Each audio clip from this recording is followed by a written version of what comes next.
आपल्या कडक शिस्तीसाठी आणि धडक कारवाईसाठी ओळखले जाणारे एफ-डी-एचे आयुक्त आणि आय-ए-एस अधिकारी तुकाराम मुंढे यांनी आपल्या प्रशासकीय सेवेतील अनुभवांबाबत अत्यंत धक्कादायक आणि खळबळजनक खुलासे केलेले आहेत. एका महिलेने त्यांच्या विरोधात विनयभंग आणि ॲट्रॉसिटीचा गुन्हा दाखल करण्याचा प्लॅन सविस्तरपणे आखला होता, असं मुंडेंनी एका मुलाखतीत सांगितलं. पण त्यांच्या ऑफिस बाहेरील एका गार्डच्या सतर्कतेमुळे हा प्लॅन फसला त्या महिलेचा, असा खुलासा तुकाराम मुंढे यांनी केलाय.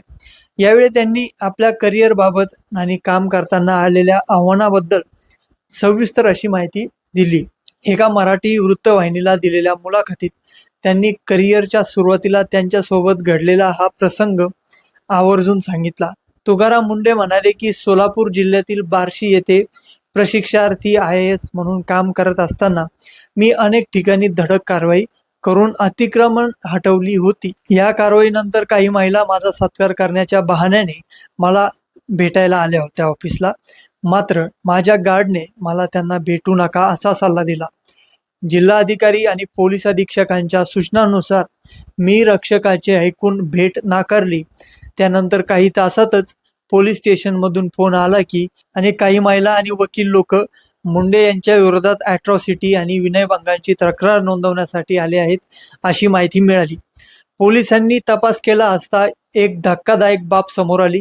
सकाळी कार्यालयात सत्कार करण्यासाठी ज्या महिला आल्या होत्या त्यांनीच तक्रार केली होती. संबंधित महिला या सत्कार करण्याच्या बहाण्याने भेटून स्वतःचे कपडे फाडून विनयभंगाचा आणि ॲट्रॉसिटीचा खोटा गुन्हा दाखल करण्याच्या प्लॅनिंगमध्ये होत्या, अशी माहिती पोलिसांनी दिल्याचं तुकाराम मुंढे यांनी सांगितलंय. त्या रात्री तुकाराम मुंढे यांनी अजून सांगितलं की आपण हे सगळं सोडण्याचा आणि मार्ग बदलण्याचा विचार केला होता.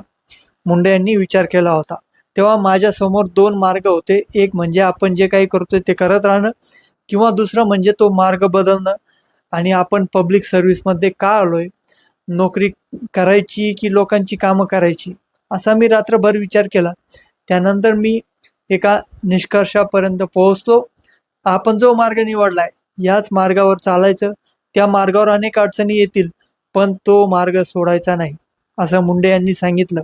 मंडळी, तुकाराम मुंढे ज्या पद्धतीने एफ-डी-एचे आयुक्त म्हणून काम करतायत त्यांचं संपूर्ण महाराष्ट्रामध्ये आणि भारतामध्ये कौतुक होत आहे.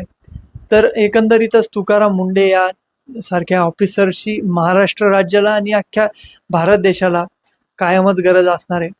ते म्हणतात ना, महाराष्ट्र राज्यामध्ये 100 तुकाराम जन्माला यावेत, जे तुकाराम मुंढे यांच्यासारखं काम करतील.